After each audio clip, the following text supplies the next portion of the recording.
Let me tell you about the time I got a nail in my tire doing 70 on the highway. With my old tube-type tires, that would have meant an immediate deflation, a white-knuckle struggle to stay upright, and a call for a tow truck.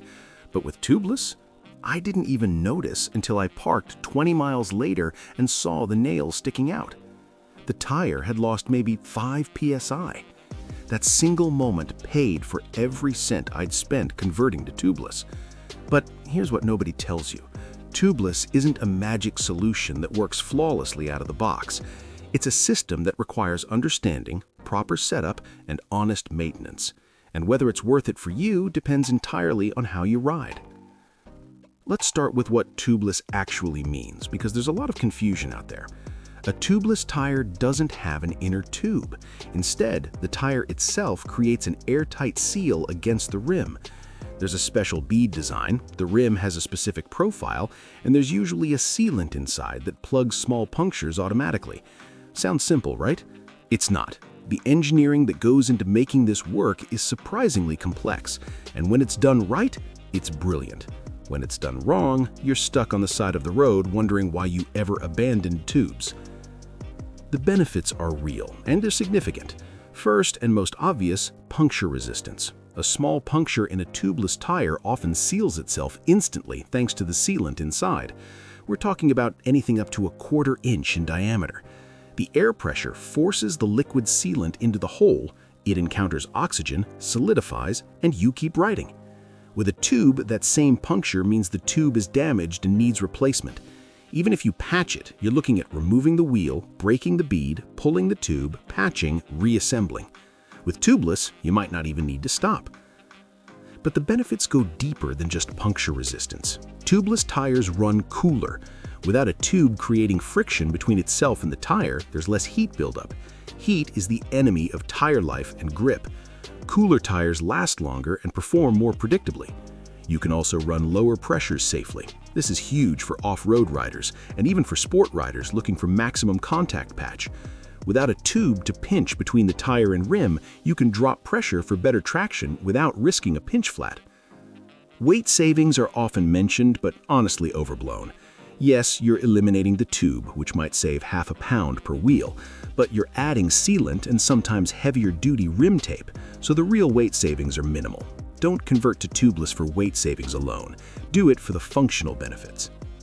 Now let's talk about the setup, because this is where most people either succeed or fail. If your motorcycle came with tubeless-ready wheels and you're just mounting new tubeless tires, you're in good shape. The wheels are designed for it, they have the right bead seats, and it should be straightforward. But if you're converting tube-type wheels to tubeless, you're entering different territory entirely. Some conversions are safe and effective, others are dangerous and should never be attempted. Here's the critical thing. Not all wheels can safely be converted to tubeless. Spoke wheels, which are common on adventure bikes and older motorcycles, are particularly tricky. The spoke nipples create holes in the rim, and air will leak through those holes. You can seal them with rim tape or use spoke wheel-specific sealants, but you're creating a system that requires constant monitoring. Some riders do this successfully. Others end up with slow leaks, trust issues, and eventually go back to tubes. Cast wheels, also called mag wheels or alloy wheels, are usually tubeless ready or easily converted. Check your owner's manual. If your bike came with tubes and cast wheels, the manufacturer probably did that for cost savings or market reasons, not because the wheels can't handle tubeless. You'll need tubeless-specific tires, proper rim tape if the wheel bed isn't perfect, and tubeless valves. This is a conversion many riders do successfully at home. The actual mounting process requires attention to detail. Clean the rim thoroughly. Any dirt, old adhesive, or corrosion will prevent a proper seal. If you're using rim tape, apply it carefully with no wrinkles or gaps. Install the tubeless valve, making sure it's tight and properly sealed with the rubber grommet. When mounting the tire, the beads need to seat properly against the rim. This is where people often struggle. The tire needs a sudden blast of high-pressure air to pop those beads into place. Most floor pumps won't cut it. You need volume and pressure simultaneously. Tire shops use bead blasters, which are essentially air tanks that release a huge volume instantly. At home, you can use a compressor with a tire inflator, or there are tricks like using a ratchet strap around the tire circumference to force the beads outward before inflating. Some people use starting fluid and light it on fire to create an explosion that seats the bead. That works, but it's also a great way to burn down your garage if you're not careful. I'd recommend the ratchet strap method for home mechanics. Once the tire is mounted and the beads are seated, you add sealant. How much depends on tire size. A typical motorcycle tire might need 2 to 4 ounces. The sealant sloshes around inside the tire, coating the inner surface and standing ready to plug any holes. But here's what they don't tell you at the bike shop. Sealant doesn't last forever. It dries out over time. Depending on climate and sealant type, you're looking at replacing it every 6 months to 2 years. In hot, dry climates, it dries out faster. You can't see inside the tire, so you need to stay on top of this maintenance or you lose the primary benefit of Tubeless. Let's address pressure monitoring, because this is where Tubeless can bite you if you're not paying attention. With tubes, a puncture usually means rapid, noticeable air loss. With Tubeless, especially with sealant, you can have a slow leak that you don't notice until your pressure is dangerously low. Check your tire pressure religiously, every ride or at minimum every few rides. Get a quality pressure gauge. The difference between 32 psi and 28 psi might not feel obvious, but it affects handling, tire wear, and safety. Tubeless tire pressure sensors are becoming more common and they're worth considering. They give you real-time monitoring and alert you to pressure loss immediately.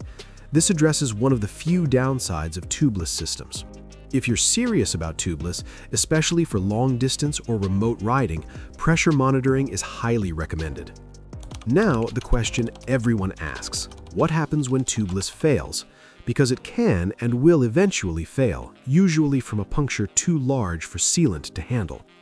The good news is tubeless tires can accept tubes as an emergency repair. You can install a tube in a tubeless tire and ride it safely. It's not ideal for the long term, but it'll get you home. Always carry a tube, tire irons, and a pump when you're running tubeless, especially if you're riding in remote areas. Some riders also carry tubeless plug kits, which are small rubber plugs you insert from the outside to seal larger holes. These work remarkably well for temporary repairs. The maintenance reality of tubeless is this: it's not maintenance-free, it's different maintenance. You're not dealing with tubes and patches, but you are monitoring sealant levels, checking for slow leaks, and ensuring the bead seal stays intact. Rim damage that might have been cosmetic with tubes can compromise a tubeless seal. Curb a rim running tubeless, and you might not be able to maintain air pressure until that rim is repaired or replaced. Sealant also creates a mess. If you've ever broken down a tubeless tire that's been running sealant for a year, you know what I'm talking about. There's dried gunk everywhere. The inside of the tire looks like something from a horror movie, and you'll spend extra time cleaning before mounting new rubber.